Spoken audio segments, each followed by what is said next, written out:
Gusto niyo bang matutunan kung paano ginagawa to? Tara, babahagi ko sa inyo. Let's go! Mayroon akong hinadang tatlong video clip dito. Ito yung una, ito yung pangalawa, at ito yung pangatlo. So gawin na natin. Let's go! So yan mga tol, punta na tayo sa CapCut. Click lang natin to. New project. Import na natin yung first clip na ginawa natin. Click add.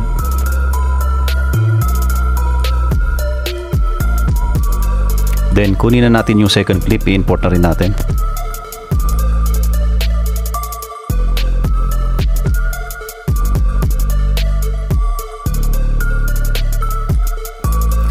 Then click natin tong second clip.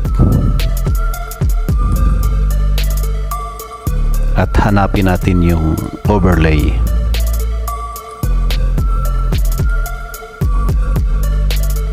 Pagkatapos, i-drag lang natin tong second clip dito sa bandang baba. Lagyan natin ito doon sa may bandang unahan, sa ilalim ng first clip. So ayan. And then click natin uli. Then hanapin natin yung mask.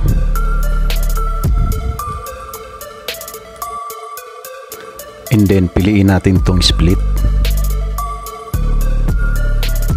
Pagkatapos, iikot natin tong kulay yellow line. At ipwesto natin yung kulay dilaw na line dyan sa pagitan ng dalawang karakter na yan. And then export na natin mga tol.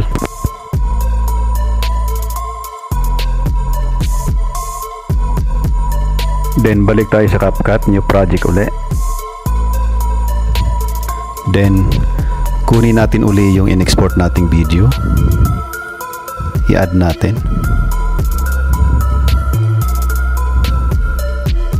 So ayan, dalawa na siya. Para maging tatlo mga tol, kukunin natin yung third clip natin, yung third video clip natin.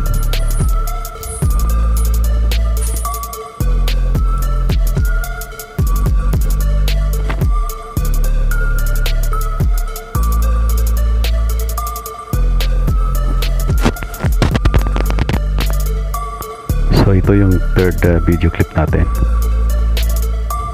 Ilalagay natin.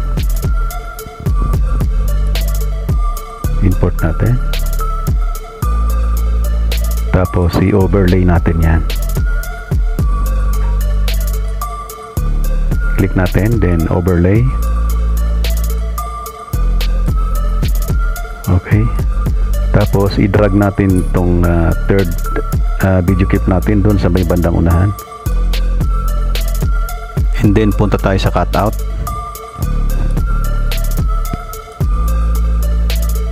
Remove background. Turn on cutout tayo. So ayan, na-remove na yung background ng third video clip natin. So yung mga tol, goods na. Export na natin. Alright.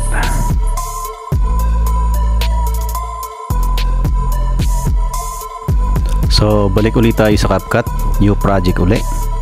Kunin natin yung final video natin, yung inedit natin. Ang purpose na ito ay pagagandahin natin yung quality ng ating video. And then click na natin yung video natin. Hanapin natin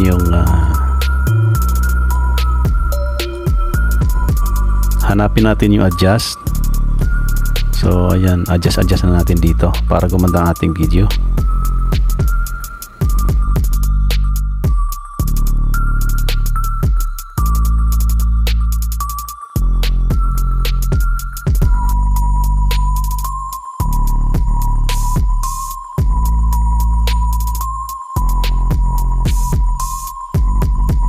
So pag goods na lahat, click lang natin tong check.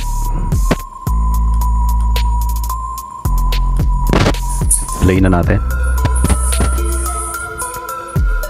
Alright, so ayan, quality na yung ating video ngayon.